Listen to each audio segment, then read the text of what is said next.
morning, girl. everyone. This is Mortgage Pros 411. I'm Audrey Boyce-No with Kevin Casey, and today we are joined by Ron Hetrick. Good Hello. morning. How are you? I am just great. How are you all doing? Great. A couple things. So first of all, today is Tuesday, as usual, and the Fed started meeting today, and that will end tomorrow, at which point we are pretty sure that we're going to hear that they are going to cut the Fed funds rate by 25 basis points. The next meeting is December 10th. There's an 80% chance at the moment that they may do the same thing then, but we'll see. We'll see. You never know what might happen next. And then, just for fun, on Wednesday, we have pending home sales also. So listen for the press conference. It'll be interesting, but I want to I, talk I'm to, I'm thinking that means I need to lock today, though. yeah, you just never know with this stuff. I mean, okay, so we're floating. We've been floating. Everything's been trending in the right direction. Today, the 10 years, teetering between 3.96, 3.97, right in there. We're not seeing massive swings in mortgage rates. It's pretty steadily, trended a little bit downwards, which, by the way, we like. I Yes. hate massive swings. They're so freaking annoying and hard on all of it. So, anyway, so I don't know. We'll see.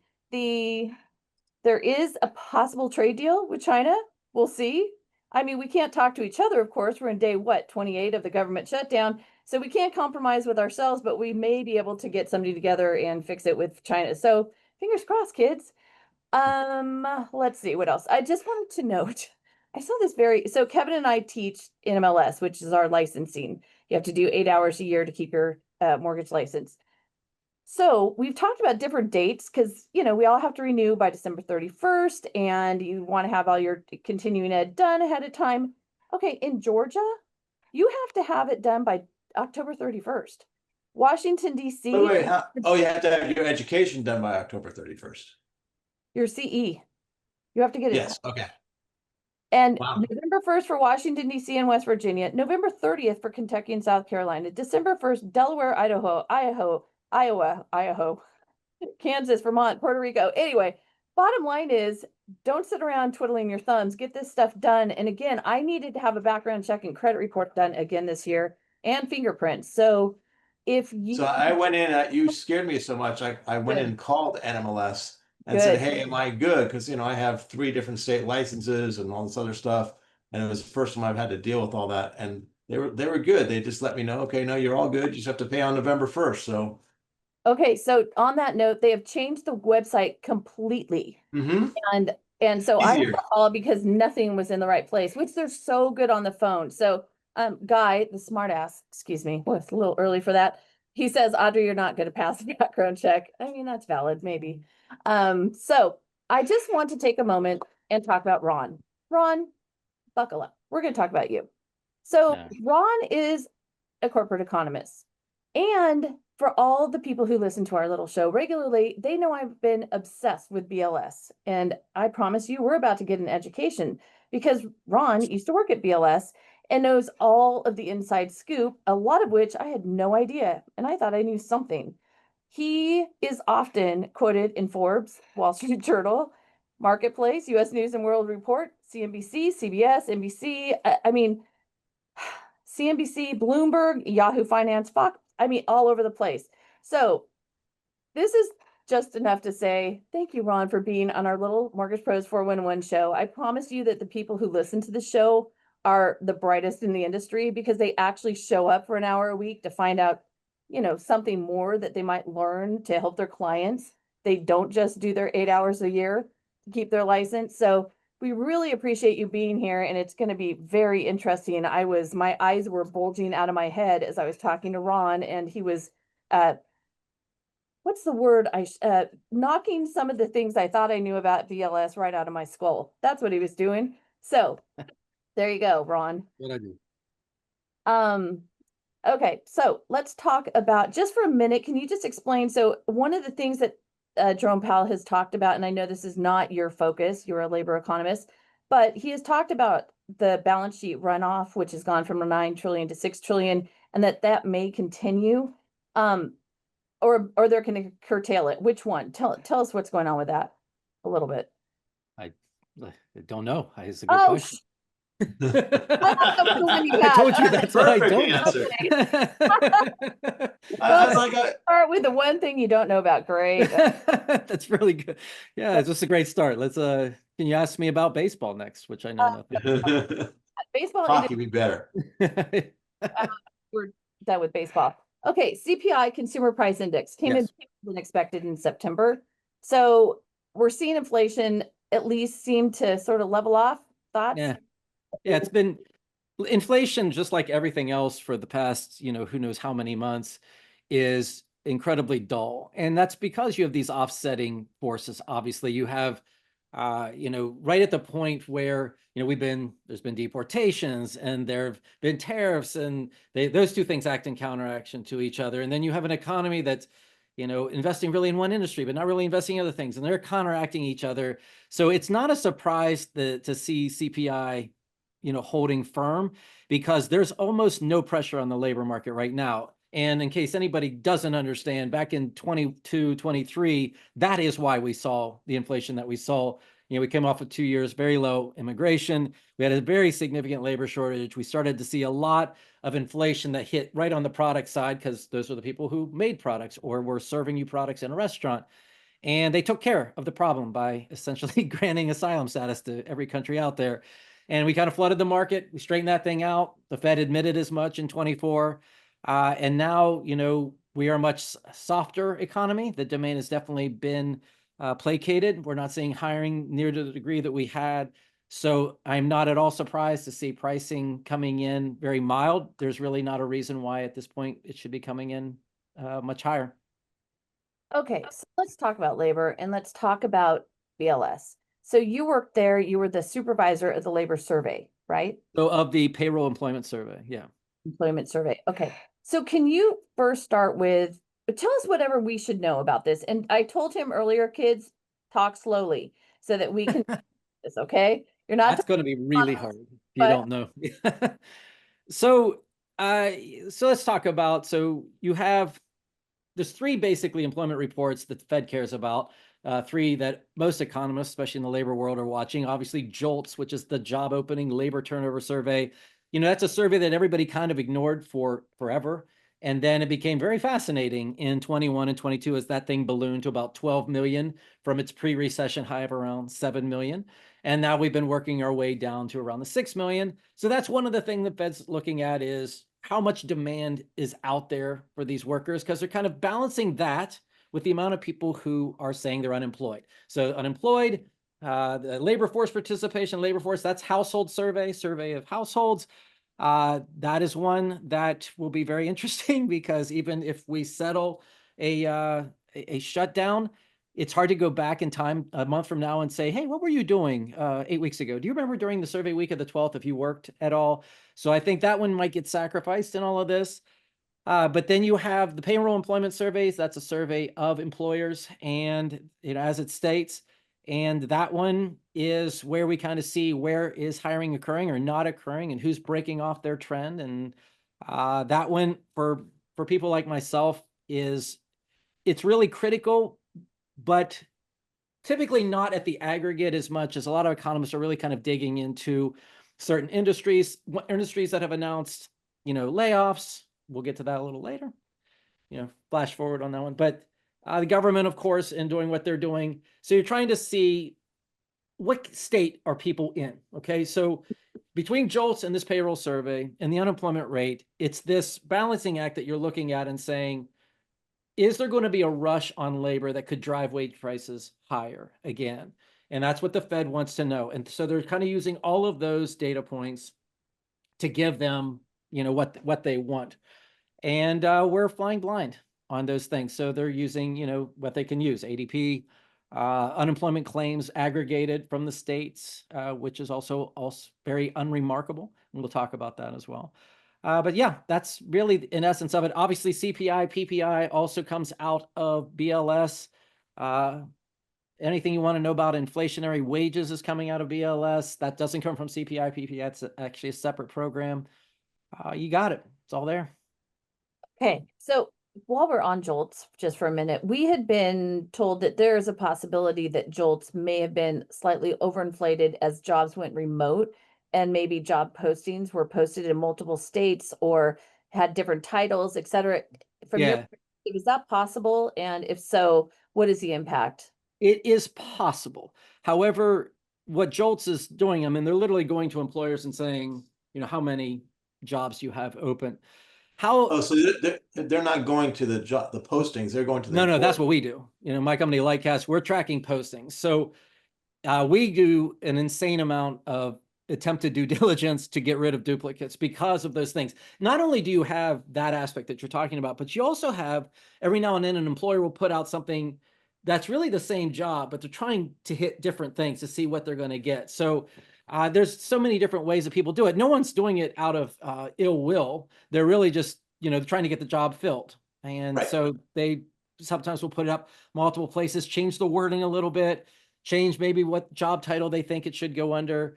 All of those things can happen. I think to a degree, you could expect that any kind of job posting data is always going to be overstated. That's why, as a statistician, which also what I am, we always look for the trend. If you're going to Yeah. be wrong, as long as you're wrong the same all the time, it really doesn't matter. You track this thing going up, you track this thing going down, but you were wrong going up, you're wrong going down.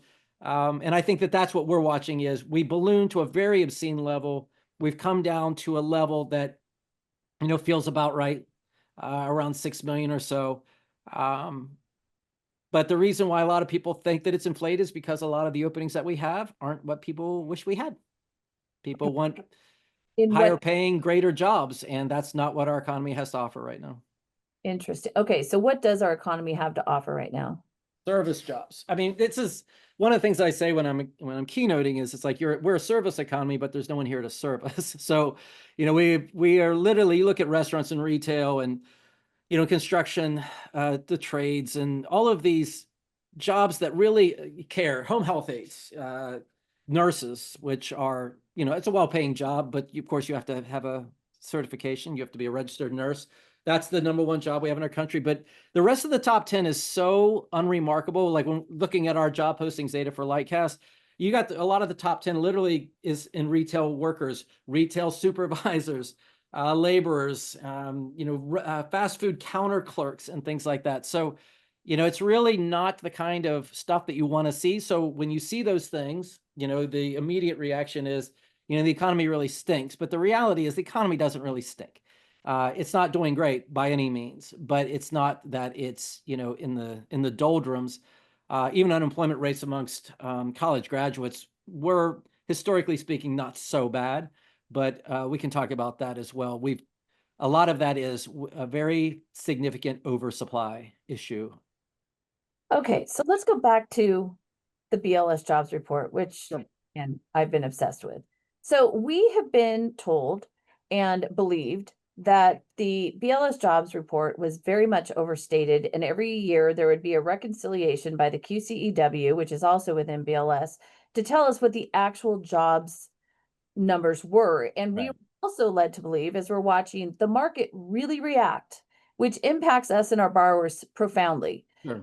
You have people who are watching this and then their rate just went up 0.5 point because we have this jobs number that's then revised way down later. It's very frustrating from our perspective for our clients. Yeah.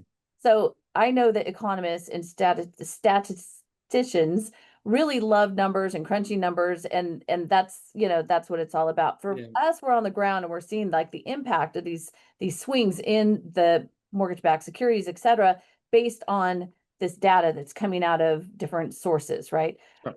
So you had a completely different take on this because you worked at BLS and you can I supervised the survey that everybody's talking about. Yes. exactly. Yeah. So it's all your fault. No, this is It is no one's. Well, we'll talk about that. Fault is a funny word. Ron. Tell us all about that, please. All right. So what you've had happen is several years ago when we had a very significant labor shortage and our prices were going up pretty dramatically, the answer done by the administration at that time was to grant asylum status to a lot of countries that we previously had not. And basically, it was an open invitation, come here, and we will grant you asylee status. So when you come to the US and you apply for asylee status, you typically have to wait like 150 days. And then you're eligible to work. So what happened is these people start piling in to the tune of a couple million. and they start working, and they're working using ITINs, tax identification numbers. Okay, so that's okay. That's okay. So when you're an asylee seeker, the government considers you to be an undocumented immigrant because you haven't received your visa yet. Okay, when you're an undocumented immigrant, you are not eligible to collect unemployment. However, you are eligible to work. You can work and collect pay taxes through an ITIN. So if you go onto BLS's website, when they ask employers, how many people on your payroll, it even says on the site, we don't ask about the legal status of these people. We just want to know how many people got paid. And so these employers are looking at their payroll and they're saying, I paid 100 people. Now, 50 of those people could have been with ITINs. So they were asylee workers waiting in the queue of 5 million people to get their visa approved, but they're here and they're working at that time. So along comes the QCEW, and they said, how many of your workers were eligible for unemployment? And the company goes, oh, 50 of my workers were eligible for unemployment. So what happens is when you do a benchmark revision, they told BLS, they told the payroll survey exactly what they needed to hear, which is how many people did you pay in this particular month? I paid 100. When it goes to QCEW, how many people are eligible for unemployment? They say, well, 50. And so what BLS said in their technical note when they got these huge revisions is they call it measurement or reporting error. Now, that error doesn't necessarily have to mean the word error. It just means it's reporting error, that what was told to the payroll survey was different than what was told to QCEW. If you notice, the past 2 years, we've had a very significant, about 1 million benchmark revision. Well, that's very in line with what we saw from the asylees coming in during that time and kind of stockpiling. So here's what happened is you go to do this and nothing's wrong. Everybody's doing everything correctly. If you want to know how many people are on payrolls, that's how many people are on payrolls. If you want to know how many people are collecting unemployment, then the revision will show you the unemployment. However, I kind of like the original numbers. I think they're way more accurate because I'd like to know how many people were getting paid. At the end of the day, those people were collecting pay, they're paying taxes, they're buying goods. That's a kind of a nice thing to know how many of these people are there. And now they're like vaporized, they're gone. Well, in some cases, they've had their asylee status revoked because the current administration revoked asylee status for a number of countries. So these people have slowly been going back. So you have these people coming off of payrolls. So this has been happening throughout this year. So a couple of things are going to happen next year. They're disappearing. They're no longer going to, you're going to see a much lower effect than what you've seen in the past couple of years. But also you're going to get this thing where they're disappearing as the year going on. So we're getting these weak employment numbers. In the past several months, we've had these weak employment numbers. And people are like, the economy, is really falling apart. That's a complicated thing to say. If I'm reporting ITINs who are still waiting or believe they were going to get asylee status, and now they're not, then those people leave my payrolls. My numbers are coming down.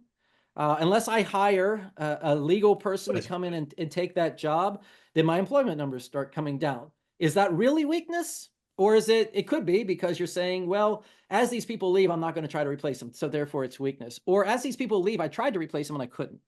And so this is kind of what we're looking at. There's just so many factors dirtying the waters. But what I want people to understand is that nothing nefarious was going on. BLS all of a sudden didn't know how to collect data.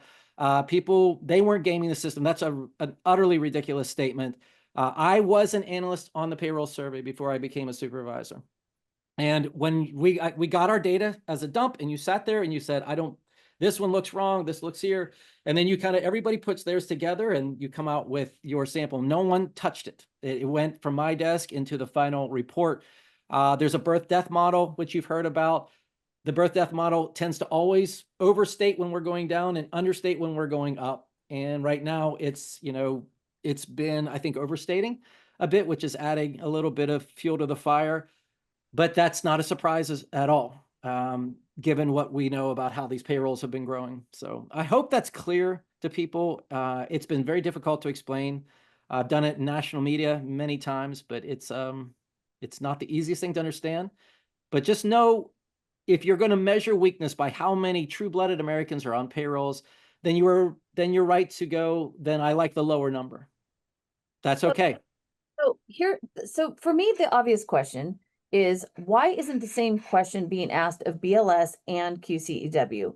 Why is the question different? So we don't have apples. Now we have apples to oranges. which makes zero sense to me, but explain to me why that makes sense to someone else who this is the policy and this is what they do. Why is it that way? It's a very tricky aspect to comment on immigration when you're at BLS, because any comments you make about anything can come across as political. And BLS is what anybody, no matter what you've been told, and I know people have been told, you cannot get more apolitical than BLS. Like, it literally exists in a nerd stats shell. We were very unaffected by the rest of the world. They changed administrations, and you just be like, so what? I worked under multiple administrations, barely ever saw the DOL, chief in my times there, all of those things. So I think it's just one of these things where it's so tricky that they're afraid that even if they mention the words, it's going to come across as political. So they just bury it in statistical terms. Oh, it was a reporting error. And that's just so very sanitized and everything. So it takes people like myself who aren't in those walls anymore to say, this is what it was. Okay. Maybe instead of an error, they should say anomaly. I don't like the word error, but you have to understand in the statistics world, error is used for so many things. Yeah. Yeah. Okay, so, but again, you're saying that in the one, they're asking, how many people have you paid? And then the other, how many people can apply for unemployment or be eligible for unemployment, which are two different animals. Why isn't the question the same for both of them? Either do it the same. So you're getting the same information with both BLS and QCEW. I don't understand, like, there's no politics in that. It's not about I-10. Yeah. It is. It's about the question being the same for both of them. Why isn't it? I can't answer that question. That's a great question.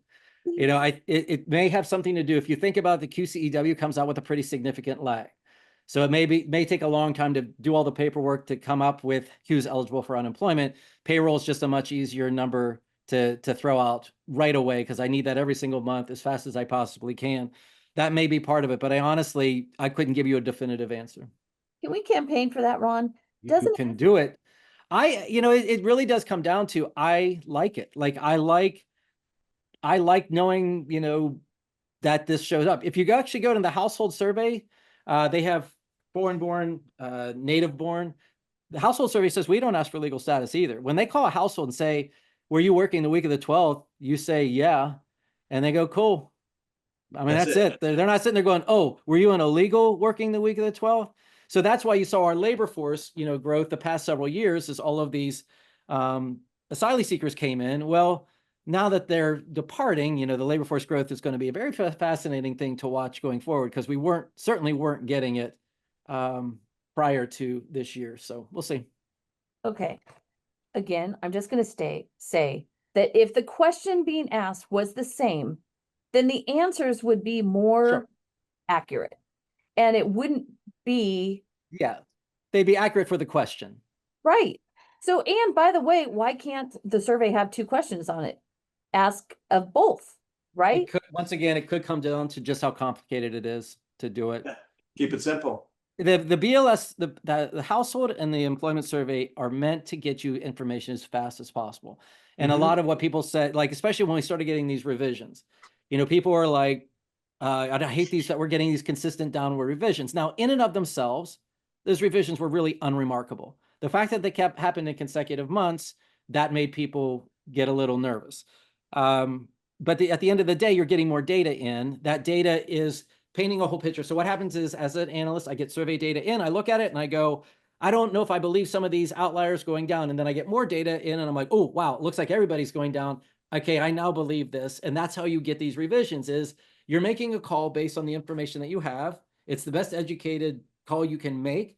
And then you get more and more data in, and that data is reinforcing these points, and then you get a revision.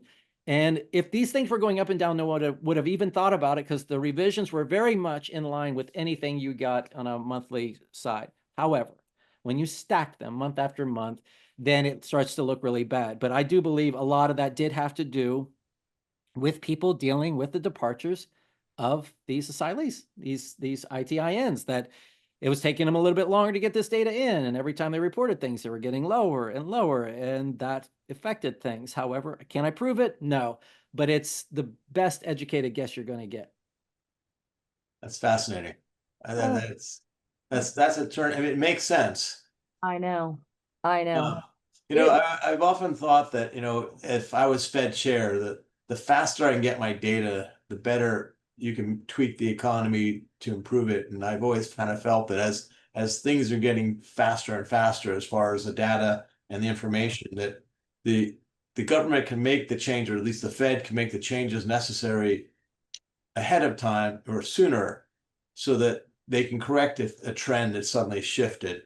And that overall would improve the economy if it's Sure. right.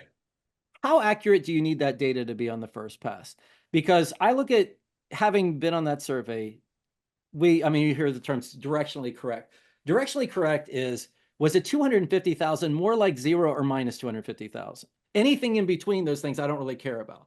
What I care about is it a big number, or is it a very mild number, or is it a really poor number? And so what was happening is we would go up 30,000, revised down to 0. And I go, okay, so it was around 0. 30,000 is pretty much around 0. And to me, Yeah. and other BLS economists that I know, we're like, yes, so what? And we just kind of walked on. But to everybody else, they're like, this is devastating. This is a totally new story. I'm like, no, it's really not a totally new story. I mean, there's a margin of error in these numbers. You can expect that they're going to correct a certain amount every month. Like I said, the problem was they kept correcting to the same direction. And so it looked kind of, as the kids say, sus when that happened. But it was really just I think just a sign of the times. It would be really nice if we had this data now so we could keep seeing if this was going on, but we don't have that data right now. So first of all, I'd just like to state that Kevin has been very excited because one of the finalists for the Fed chair position is named Kevin. So he's very in tune with all of that right now. Well, I think the correct headline is the likely successor for Jerome Powell is Kevin, because there's two Kevins in the lead shot there. So I think Kevin's got a shot. Yeah, that'll change everything. Okay, so Ron, this is why this whole situation, we're so disconnected from the way an economist would look at this. So economists, it's numbers, right? It's numbers, it's data, it's trends, Yeah, and trend is the big one. Yes. but for us, the market reacts. How do we Yeah. train the market to understand that this information they should be looking at trends, not at specifics, because we see wild swings in pricing, which impacts our clients. Yeah. Somebody who's good at numbers to do a collective number crunch on how much more our clients are paying in their mortgage payments every month because we didn't have the right analysis of the market really from the market, and then the rates went up and now they're paying for the next however long they have a loan, let's say 30 years, maybe 7, maybe 12, but presumably could be 30. So Yeah. it has this impact on the ground that frustrates Sure. people like me, because we're seeing the real life impact, not just some statistical, Right.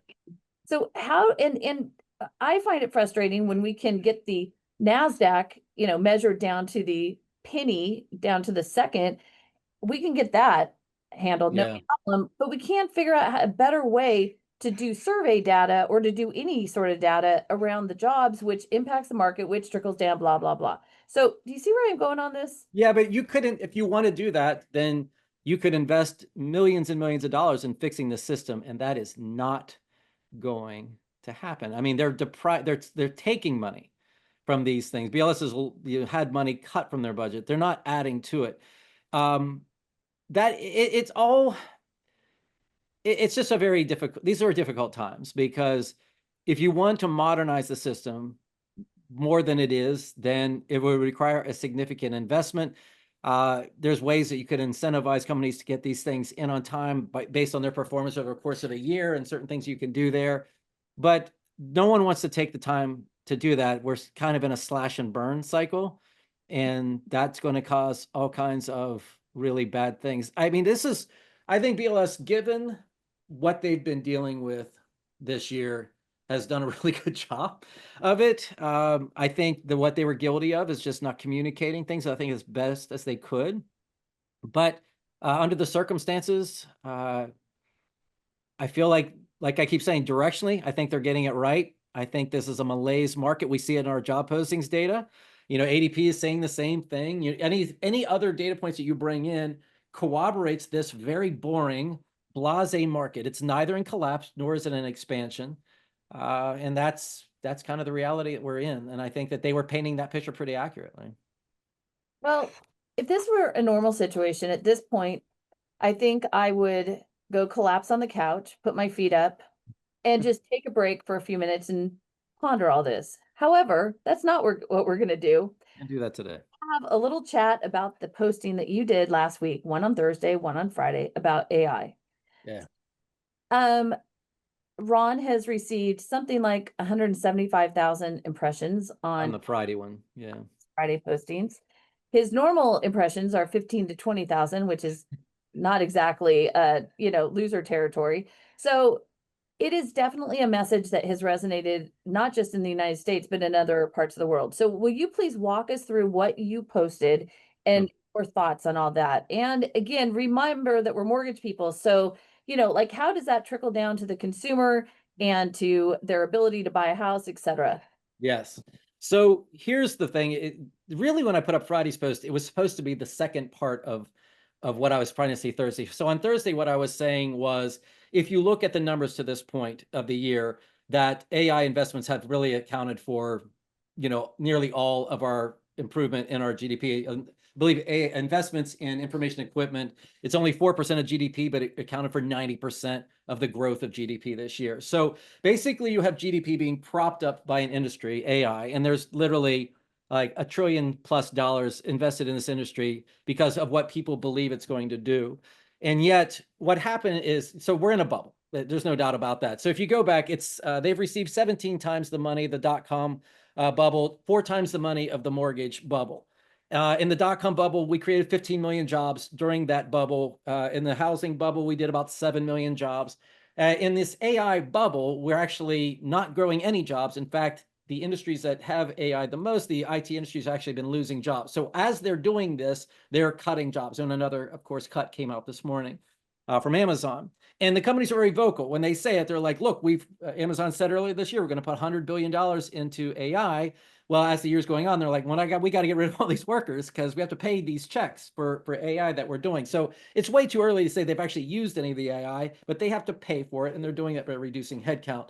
And so when you look at that as an economist, as a labor economist, and you start looking forward, in Rising Storm, which is the research paper that I wrote last year, or lead author of last year, really what we're saying is the whole world is kind of changing right now. So our whole demographic situation is changing. We are getting much older. The U.S. native-born population will invert in 2033. So you're talking 8 years. Our population, our native-born population will start to go down. Our native-born labor force arguably is probably already transitioning down. If not, that will start to happen in the next 2 years.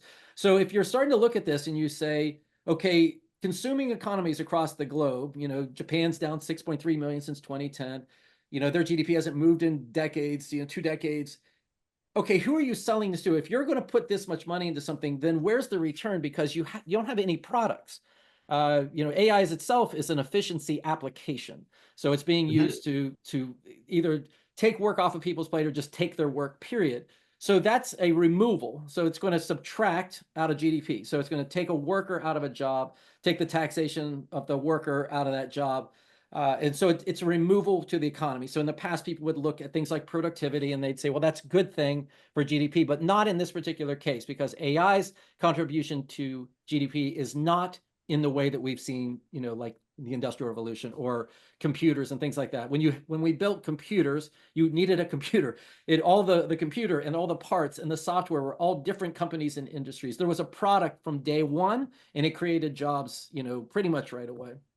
But that's not happening in AI. So if these are the good times, if this is the job growth time, we're not getting any job growth, then what's going to happen when we get the whip side effect of this? And it's like the reality is you're going to see a pretty significant drop. And I call this consumerism. So consumerism expands like it did for most of us growing up in the 70s, 80s, and 90s, because your population is growing at a very rapid rate and people are making more money than they used to make. Well, those things aren't happening now. So the population is, the growth that we get from now to 2034 is, they're projecting our population would go about 60 million, but 12 million of that would be immigrants. Our labor force growth to 2034 is probably going to be purely immigration. It's probably going to be over 100%. And most of those immigrants, at least 80% or so, will probably be just doing laborer work, very service level work. They're not going to be buying, IT products or anything like that. So you have an industry with no products. Don't really look. They're only the number of companies saying that they're looking at making a product or service with AI has actually on the decline now. So it peaked a couple months ago. So I think a lot of companies are realizing there's probably not much here. So we're going to just try to use it maybe to cut jobs. And so how do you justify your existence? How do you justify the amount of money going into something when you don't have a market in the future? In fact, you're actually actively taking away from the market. Well, we're going to sell to enterprise clients. Well, enterprise companies will also see their consumer base declining as a result of these things. If you're selling business services and the businesses you sell services to are watching their employees or cutting employees, then you won't be able to sell near as much. So it really is a very kind of a frank conversation about just the most logical thing ever. Like no one's really put a lot of logic into the AI boom. It's been very devoid of it. You get promises. I saw a thing saying it's going to be a $4.3 trillion industry. And I said, great, show me where 100 billion of that's going to come from. I won't even ask you for the rest of the 4.3 trillion. Like, just tell me where 100 billion is going to come from. Because we don't see anything. They're building data centers, but no one can actually show you why they need to exist. Like, no one's asking for that data. Like, why are you building these things? And it's all for it's going to come. So I think at some point, we just have to have a conversation about why does this exist? What's it doing? What's the effect really on GDP if it accomplishes what it's trying to do? It could have a pretty disastrous impact. And I think it's something worth talking about. And apparently the rest of the world thought so too. And so I think that's all I'm trying to do is just say, look, I'm not trying to get you to agree with me per se. What I'm trying to do is get you to ask critical questions. I love this conversation so much because I see the same thing happening in the mortgage space big time. So the last number of years, all we have heard about is tech, tech, tech, tech, tech, and now AI, AI, AI. And we're going to get rid of this person. We're going to get rid of that person. It's going to take over this job function. It's going to take over this job function. And what we're seeing is, again, a hyper focus on AI. They're scaling back a little bit on the widgets of the tech that was introduced and everyone had to have everything. And now they're realizing that it's not quite as great as maybe they thought it was going to be. And so they spend all this money and this idea that if it's tech, if it's AI, then it's better. It's just better. Right. And there's this assumption that it's better. But the reality is, and again, from the ground where we're working with the borrowers who are the end consumer of all of this. Yeah. I have not closed a deal that didn't require hand holding, brains, strategy, working between people. There is no way that the loans that I'm doing right now, and I'm not alone, could be done by pushing a button, by AI, by tech.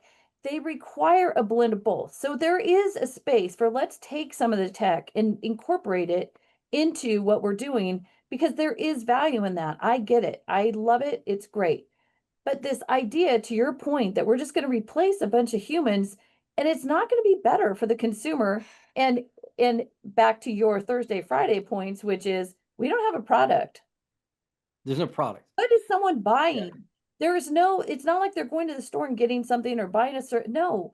I mean, how many people are actually paying for Chat GPT and otherwise, and if they are $20 a month, I mean, who's making $1 zillion off of that, right? And they said in order for them to hit a price where they're not, I think they're going to lose 8 to 9 billion this year. In order for them to not have those kind of losses, they would have to increase those rates to $100 a month.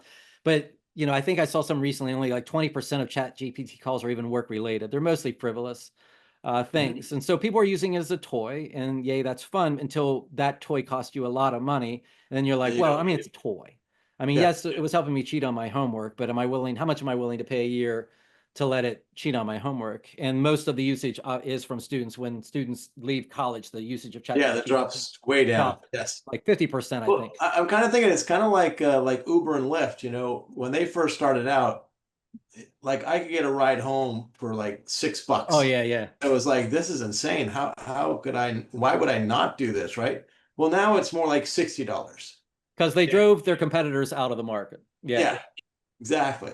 And but the thing with AI is, what are you driving out of the market? Google, they're investing in it. Like, so I've always said, like, ChatGPT is it's just a fancy Google, right? I mean, you're just asking it things and it's giving you something back. And you're like, okay, well, you can't really drive your own self out of the market. That's your tool. So what Google's done is it's incorporated Gemini into its own products. And you see these things like, it's basically being used, like I said, in these kind of things, like, I have a question, can you give me an answer? But what's the market for I have a question, give me an answer? And that's the big question here. It's like, well, is it Google's market now? Okay. If that's it, then that's certainly not going to justify $1 trillion of investment, ravaging the lands for data centers and destroying the water supply and driving everybody's utility costs. Like, what's the tolerance to say, I have a question, I'd like an answer? And I think these are just the questions we should be asking is, as I always say, it's like, why are you here? Like, what is it you're trying to get done? And people are like, well, it's coming. Well, it's coming. We're going to have new drugs and everything. It's like, it's here. It's been here for 3 years. The models really aren't remarkably better, even though people like to tell you they are. They're not really remarkably better. It still hallucinates like crazy. How many occupations can afford something getting it wrong 20% of the time, 40% of the time? Certainly not being a pilot, certainly not medicine, certainly not, a lot of things. You're going to always have to have some level of human supervision. So I think AI in a space like that, where it's helping some people out, that's a great idea. But you're in this stage of this, and I want to tell you this because it's such a cool thing. I was watching a video on YouTube a couple months ago. In that video, the guy who was doing the video said to another guy, do you believe the entire finance industry will be automated? The entire finance industry will be automated in 5 years. And the other guy, to his credit, said, I just don't see it happening. That video is from 1968. It's when computers were invented. They're like, why will we ever need people anymore? The computers are going to do this work. There's 5 million people working in banking in the US now. So, we're on the front end of this with all these grandiose statements. And when people start getting into application, they start, crushing their workforce and everything. LLMs are backwards looking. They can't look forward. It's a probability model. It has limitations. They've always existed. It's just something that we have to survive this. But unfortunately for right now, we're seeing a lot of cuts because people are spending money. So as I tell people, don't confuse people trying to recoup the money they're spending on AI with AI costing people their jobs because AI is doing the job. And right now we're only in the first phase of that. Good God. Okay, so it's funny. I had a note here to remind everyone, don't put your borrower's information into ChatGPT. Do not put any personal specific information. Ever. You can run a scenario in there, but then you better double check it because, again, we have talked, Ron, on, over the last number of months and years about companies that were denying all the plumbers, let's say. So all of a sudden some human figures out, wait a minute, all my plumbers are getting denied. Why? These are perfect applicants, right? And at some point, some plumber had a first payment default and the system taught itself that plumbers were a bad risk. There was another situation where we were told that a company, I think it might have been a credit card company, that people who buy fast food chicken on Tuesday afternoon at 3 p.m., they are more likely to default on their loans. I'm like, oh my God. So God help you if you apply for a loan and you just happen to have gone to Chick-fil-A that afternoon and it was 3 p.m. on Tuesday, and now you're getting denied even though you're great. Like, you know what I mean? Like, where is the human in all of this? It is, Right. I mean, and it's funny because, again, with my younger kids, I am always pointing out, wouldn't it be nice? Wouldn't it be nice if there was a human that you could push 0 and they could direct you instead of fighting through, So I'm watching all of these changes and fighting and spending hours and hours on things that are convenient for a corporation, and they cut their costs. But what it does for me is it Right. sucks up my time. It devalues me as a human because my That's right. worth it. I have to deal with their stupid crap, to the point where I was trying to get either FedEx or UPS or anyone. I called multiple overnight services. I was trying to find out how to get loan docs from Southern California to Northern California over a weekend. And there was such a wall of of computers I did Yes. not get an answer. Do you know my client got on an airplane and flew up here to sign his loan documents because they had to be in Northern California. And I mean, they don't think anything about No, they think, oh, well, this is great. And look, we don't have that's cost. to question this. Give me a freaking break. You know that automated call center technology was invented in the late 1970s?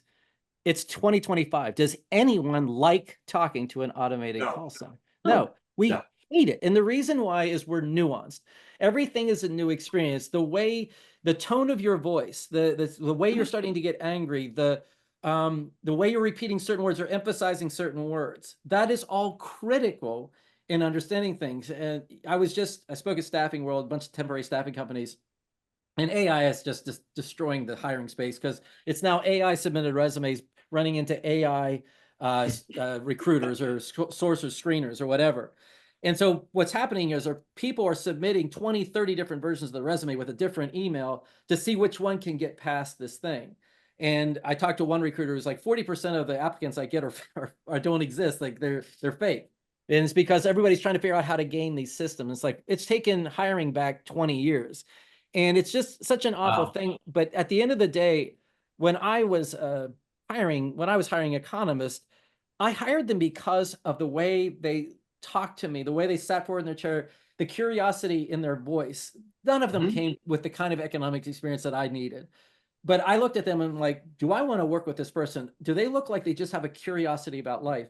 And I mean, I got, 8 right, 2 wrong. And it's like, some of those that I got right are complete rock stars who've gone on to have phenomenal careers. Did they come to me with experience that would have made it through an AI sourcer? Not even close. Not right. even close. But I saw it in them. The one I remember, I was 15 seconds on the phone with him. Like, I'm hiring this guy. He's amazing. And he was an incredible person. He was ended up being taken from me by another company. But that is what we're losing is nuance. Humans Mhm. are nuanced. And the more you distance yourself from the customer, the more you better expect your customer to distance themselves from you. It is, we go to tech conferences and there will be somebody on the stage speaking about doing a mortgage with a particular widget. And I can tell by the way they speak that not only have they never, ever done a loan in life, Yeah. but they've never even gotten a mortgage themselves. So it's all theoretical for a lot of these people who are developing some of these systems. They don't really understand, not really, they don't understand at all what is involved in what they are trying to automate. And so, and then again, the human connection, and that varies often from culture to culture, from community to community, as far as what people need. In this area, maybe they're a little more sophisticated and, they think they can, that's our area. They're all, they all have good jobs, they have expensive real estate, and they think it's just a rate. They just think it's a rate, and Yeah. they have no idea that they don't qualify for the mortgage because their RSU income doesn't count. So it is really education on our part and being able to explain why it matters that they don't just go after the rate, and that you can lose so much if you're hyper focused on, did I get the lowest eighth versus did I have the best strategy? Did I just Right. save $1,500 a month when I could have saved $4,000 a month if a brain or someone with experience had guided me through it? So it's we're watching this on our end. Some of us are just all in. They're like, whatever. And those are the people who are like, they want to they want to rack up the higher numbers. Okay, I'm number one on this, production list, etc. But what's lost is the consumer. And I think that is probably not just in our industry. It's probably happening all over the place. What is the consumer losing as the corporations are continuing to gain at a rate that is insane? And I had joked around about asking you whether Elon Musk's $1 trillion pay package request was, worth anything. So, which I'm not asking you to explain because I know it's not your thing, but I have nothing against them. it, Yes. at some point, when is enough enough? I Right. don't know. And I think so. That was the point of the post. I believe that was yes, it was in the Friday post. Is with consumerism fading, with our population aging, the wealthy boomers aging out. And so they're going to be a lot more protective of their income. And then the subsequent generations really not making, the kinds of gains that we saw back then. and obviously homes themselves being way more expensive and dominating way more of your budget than they would have dominated in the past. You know, the ability of free dollars is certainly going to be on the decline over the next decade. And what I'm trying to get people used to is that we are constantly chasing the same returns that we were able to get years ago, but the world's different now, you know, and I think learning to be content with, hey, we didn't lose money last year. We stayed flat. You know, it looks like our consumer base was actually going down, but we actually kept the same revenues. We're just not in a place where we're used to that at all. It's you grew 5% last year, do 10% the next year. But that all made sense for decades, but it doesn't make sense anymore. Right. You know, you're talking about when boomers came into the labor force from 1970 to 1990, we netted about 43 million new people in our labor force. But, you know, in the next 10 years, we're netting about 5.3.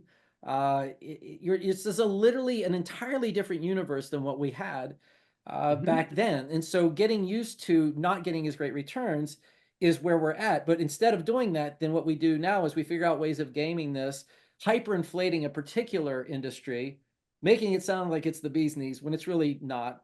And that's their attempt of going, well, let's get squeeze as much out of this and then sell right when this sucker starts falling apart.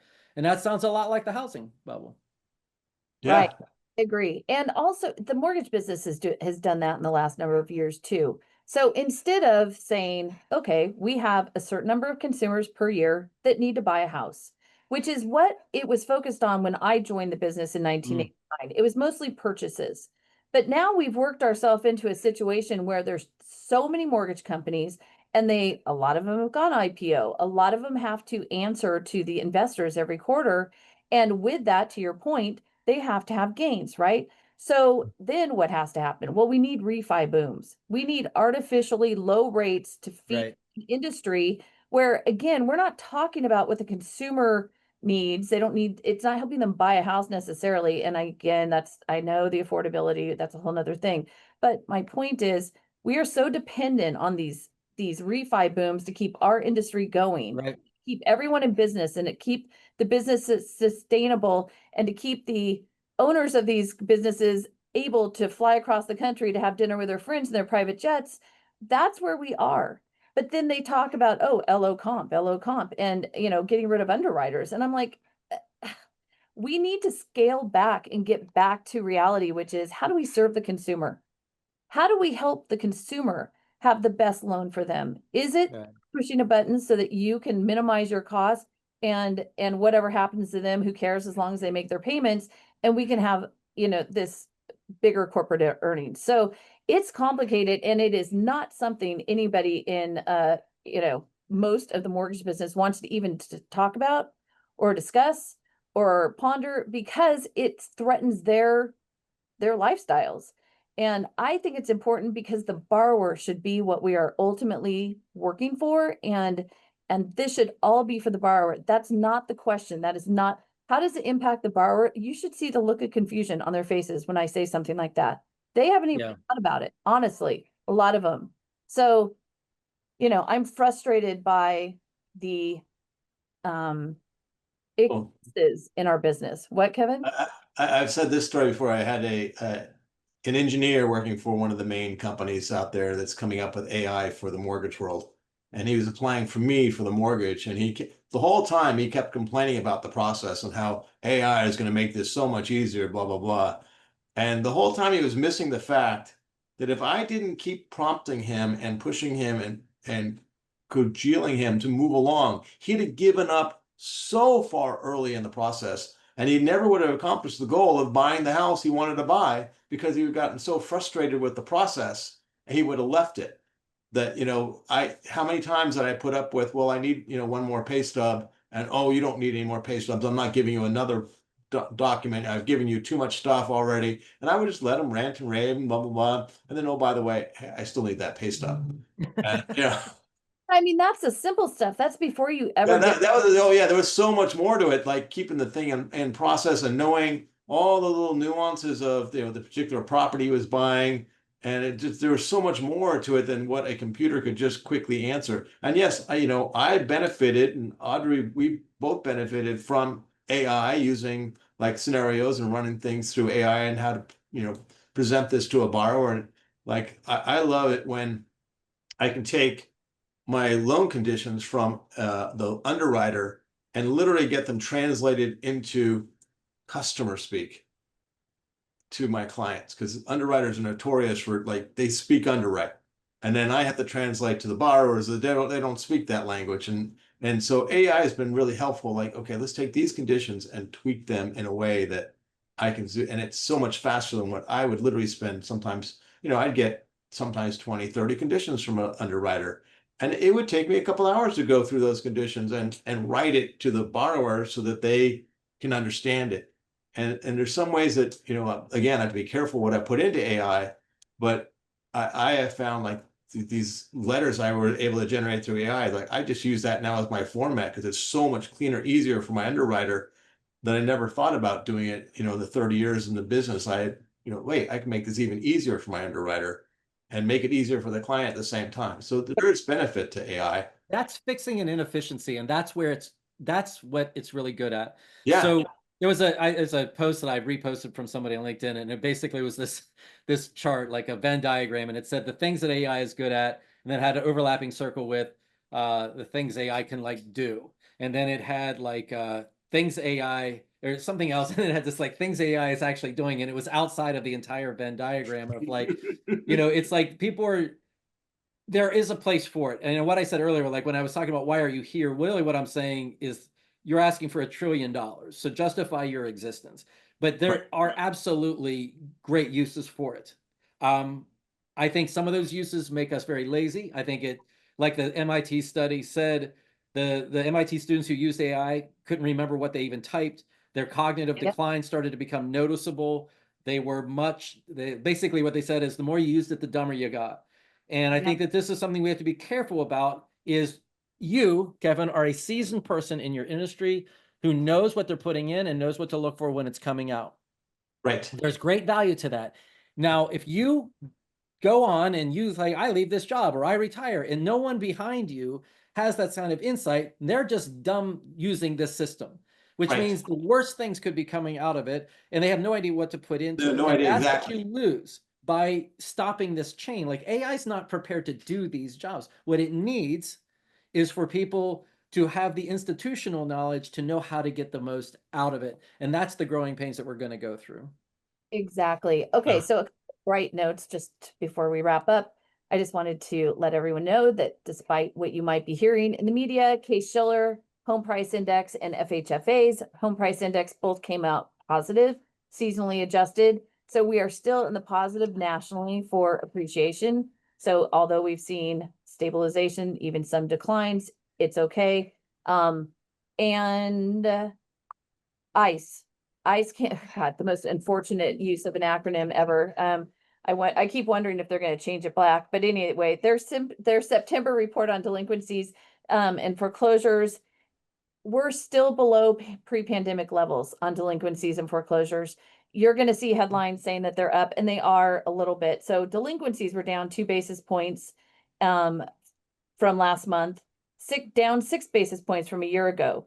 We're down 58 basis points from September 2019 on delinquency. We're so way below where we were back then. Foreclosure, same thing. We're up 23% year over year, but we're still 18% below pre-pandemic levels. So I've seen some headlines that make it look like they're very alarmist. Oh God, here we come. We're gonna have another, housing bubble. And the reality is we're not seeing that on the ground at all with when you have a realtor who knows what the hell they're doing and a seller who listens to said realtor and prices their house appropriately and knows how to market it and not just stick a sign in the front and hope for the best. We're seeing properties move. And so keep that in mind and help your borrowers make decisions accordingly. So Ron, to say that this was a workout is a mild understatement.